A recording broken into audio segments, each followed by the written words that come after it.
UP triple पेट 2023 GK GS पिछली परीक्षाओं पर आधारित सभी प्रश्न है। प्रैक्टिस सेट नंबर 1 है। इंपॉर्टेंट क्वेश्चन लिए गए हैं, सीधे पेपर में सभी पूछे जाने वाले सभी प्रश्न है। तो ये सभी लोग यहाँ प्रैक्टिस लगाइए और देखिए आपके कितने क्वेश्चन सही हो रहे हैं। और जो लोग वीडियो को लाइक नहीं किए तो लाइक कर लें, चैनल को सब्सक्राइब नहीं किया सब्सक्राइब कर लें, बेल आइकन भी क्लिक कर लें, जिससे आने वाले वीडियो आपको आसानी से मिलते रहें। और यह वीडियो आपकी परीक्षा के लिए बहुत ही महत्वपूर्ण होगा। सीधे पेपर में क्वेश्चन मिलेंगे। पृथ्वी के वायुमंडल के किस भाग में वायुमंडल में कुल वायु का लगभग 70% हिस्सा है? ऑप्शन दिया गया समताप मंडल, ऑप्शन बी मध्यमंडल, ऑप्शन सी वायुमंडल, ऑप्शन डी क्षोभ मंडल। आपको इसका सही उत्तर बताना है। क्या होगा? जल्दी से सभी लोग इसका कमेंट बॉक्स में उत्तर बताइए क्या होगा। सही उत्तर होगा ऑप्शन नंबर डी क्षोभ मंडल। पृथ्वी के वायुमंडल के क्षोभ मंडल भाग में वायुमंडल में कुल वायु का लगभग 70% हिस्सा है। सही उत्तर ऑप्शन नंबर डी होगा।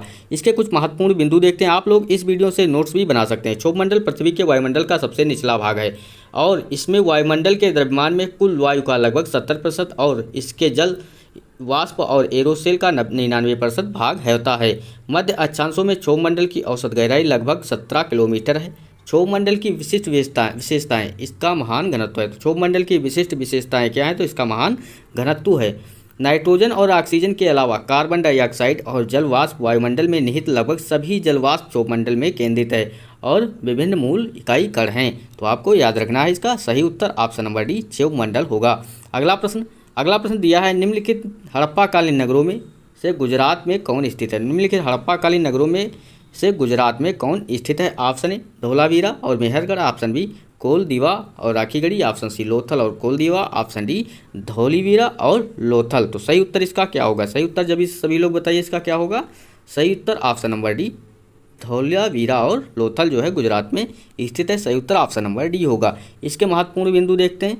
हड़प्पा सभ्यता लगभग 4700 साल पहले समृद्ध हुई थी। हड़प्पा सभ्यता लगभग 4700 साल पहले क्या हुई थी? समृद्ध हुई थी। हड़प्पा सभ्यता के शहर मुख्य रूप से सिंधु नदी की घाटी में फले फूले और भारतीय उपमहाद्वीप के शुरुआती शहर हैं। ये शहर पाकिस्तान में पंजाब और सिंध और भारत में गुजरात, राजस्थान, हरियाणा और पंजाब में स्थित हैं। तो ये शहर कहाँ? पाकिस्तान में, पंजाब और सिंध और भारत में गुजरात, राजस्थान और हरियाणा और पंजाब में स्थित हैं। हड़प्पा के शहर धौलावीरा और लोथल कहाँ स्थित हैं? तो गुजरात में स्थित है। आपको बताया जा चुका है। तो सही उत्तर ऑप्शन नंबर डी धौलावीरा और लोथल होगा। अगला प्रश्न दिया गया है, महावीर जैन ने किस भाषा में अपना प्रवचन दिया था? बहुत ही इंपॉर्टेंट क्वेश्चन है और पिछली परीक्षाओं में पूछे जा चुके हैं। यूपी ट्रिपल एससी द्वारा पिछली परीक्षाओं में पूछे गए सभी क्वेश्चंस हैं। तो सभी लोग वीडियो को लाइक एंड चैनल को सब्सक्राइब कर लें, बेल आइकन भी क्लिक कर लें, जिससे आने वाले वीडियो आपको मिलते रहे। और कॉपी में नोट भी करते रहना है। ऑप्शन दिया गया है Pali, option B Magadhi, option C Sauraseni, option D Ardhamagadhi. तो सही उत्तर होगा इसका option number D Ardhamagadhi. Mahavir Jain ने किस भाषा में अपना प्रवचन दिया था? तो ऑप्शन नंबर डी अर्धमागधी भाषा में अपना प्रवचन दिया था। आपको याद रखना है। जैनियों के अंतिम और 24वें तीर्थंकर वर्धमान महावीर ने लगभग 2500 साल पहले अपना संदेश दिया था। वह लिच्छवियों एक समूह जो वज्जी संघ का हिस्सा था के क्षत्रिय राजकुमार थे। 30 वर्ष की आयु में वह घर छोड़कर जंगल में रहने चले गए। तो 30 वर्ष की आयु में उन्होंने घर छोड़ा था और जंगल में रहने चले गए थे। 12 वर्षों तक उन्होंने एक कठिन एवं एकाकी जीवन व्यतीत किया। उसके पश्चात उन्हें ज्ञान की प्राप्ति हुई। तो वर्धमान महावीर को 12 वर्षों के बाद ज्ञान की प्राप्ति हुई थी। आपसे पूछा जाए कि वर्धमान महावीर को ज्ञान की प्राप्ति कितने वर्षों के बाद हुई थी? 12 वर्षों के बाद। आपको याद रखना है। अगला प्रश्न दिया गया है, निम्नलिखित में से किस देश के साथ भारत स्थलीय सीमा साझा नहीं करता? निम्नलिखित में से किस देश के साथ भारत स्थलीय सीमा साझा नहीं करता? Option A Bangladesh, option B चीन, option C Myanmar, option D Sri Lanka. तो सही उत्तर इसका क्या होगा? सही उत्तर होगा ऑप्शन नंबर डी श्रीलंका जो है। भारत श्रीलंका के साथ स्थलीय सीमा साझा नहीं करता है। आपसे पूछा गया था। सही उत्तर ऑप्शन नंबर डी होगा। श्रीलंका और भारत को हिंद महासागर अलग करता है। तो श्रीलंका और भारत को हिंद महासागर अलग करता है, इसलिए श्रीलंका के साथ स्थलीय सीमा और भारत द्वारा साझा नहीं की जाती है। श्रीलंका भारत का समुद्री पड़ोसी है। तो श्रीलंका भारत का समुद्री पड़ोसी देश है। बांग्लादेश वह देश है जिसके साथ भारत अपनी सबसे बड़ी स्थलीय सीमा साझा करता है। बांग्लादेश वह देश है जिसके साथ भारत अपनी सबसे बड़ी स्थलीय सीमा साझा करता है। ये भी क्वेश्चन में पूछा जा सकता है। अगला प्रश्न दिया गया है, संसद की शुरुआत किससे होती है? बहुत इंपॉर्टेंट क्वेश्चन है, कई बार पेपर में पूछा गया क्वेश्चन है। संसद की शुरुआत किससे होती है? ऑप्शन ए प्रश्नकाल, ऑप्शन बी शून्यकाल, ऑप्शन सी नियुक्ति, ऑप्शन डी प्रश्न और शून्यकाल दोनों। तो आपको इसका सही उत्तर बताना है। क्या होगा? सही उत्तर होगा ऑप्शन नंबर ए प्रश्नकाल। संसद की शुरुआत किससे होती है? तो प्रश्नकाल से शुरू होती है। सही उत्तर ऑप्शन नंबर ए होगा। अगला इसके कुछ महत्वपूर्ण बिंदु देखते हैं। संसद का सत्र प्रश्नकाल से शुरू होता है। बहुत ही इंपॉर्टेंट क्वेश्चन था, आपको याद रखना है। संसद का सत्र प्रश्नकाल से शुरू होता है। प्रश्नकाल एक महत्वपूर्ण तंत्र है जिसके माध्यम से संसद सरकार के कामकाज के बारे में जानकारी प्राप्त कर सकते हैं। प्रश्नकाल संसद का सबसे जीवंत काल होता है। प्रश्नकाल संसद का सबसे जीवंत काल होता है। अगर पूछा जाए संसद का सबसे जीवंत काल कौन सा होता है तो प्रश्नकाल होता है। आपसे क्वेश्चन में पूछा जाए तब इस एक घंटे के दौरान एक घंटे के दौरान संसद सदस्य मंत्रियों से सवाल पूछते हैं और उन्हें मंत्रियों के कामकाज के लिए जवाबदेह ठहराते हैं।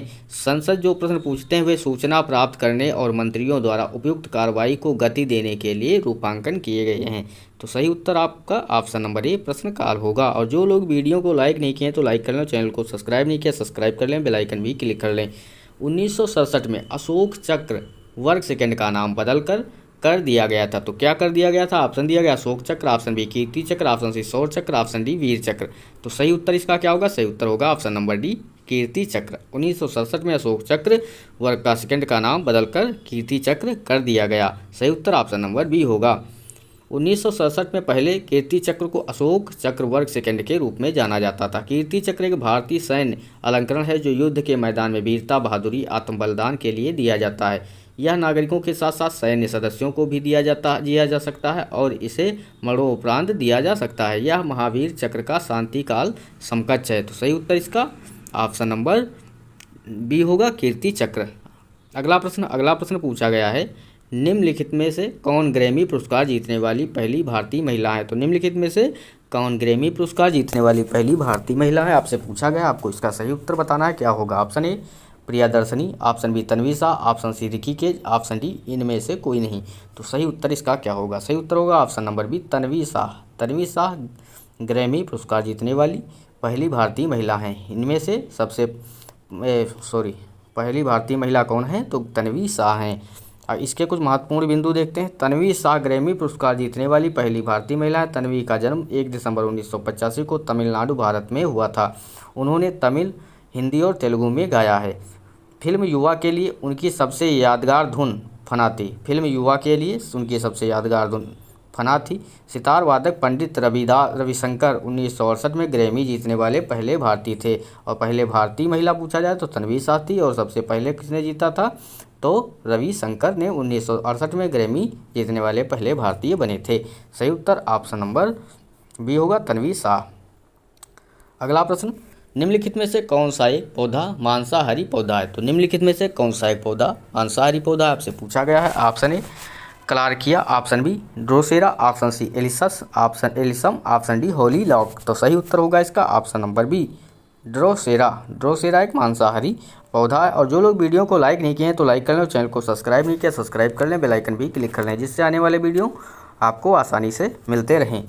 वे जंतु जो दूसरे जंतु का भक्षण करते हैं वे मांसाहारी जंतु कहलाते हैं। तो वे जंतु जो दूसरे जंतुओं का भक्षण करते हैं वो क्या कहलाता है? मांसाहारी जंतु कहलाते हैं। पौधों में कुछ पौधे ऐसे होते हैं जो कीटों का भक्षण करते हैं।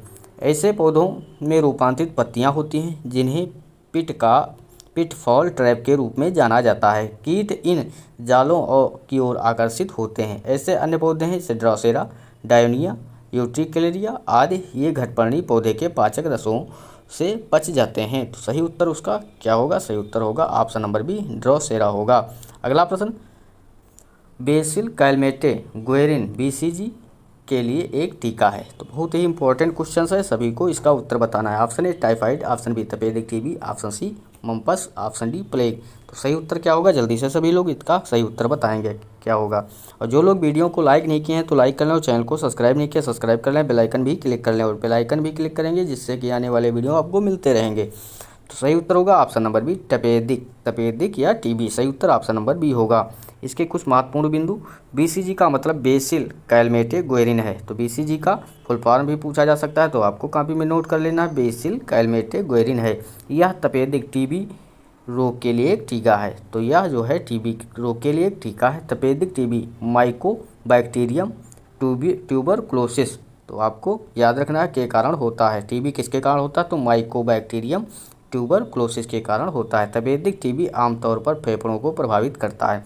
BCG टीके पर सबसे पहले WHO विशेषज्ञ समिति ने अपनी 13वीं रिपोर्ट में जैविक मानकीकरण पर विचार किया था। तो सही उत्तर इसका ऑप्शन नंबर बी TB होगा, तपेदिक या TB होगा। तो जो लोग वीडियो को लाइक नहीं किए तो लाइक कर लें, चैनल को सब्सक्राइब नहीं किया सब्सक्राइब कर लें और बेल आइकन भी क्लिक कर लें, जिससे आने वाले वीडियो आपको आसानी से मिलते हैं अगले प्रैक्टिस सेट में। तब तक के लिए धन्यवाद।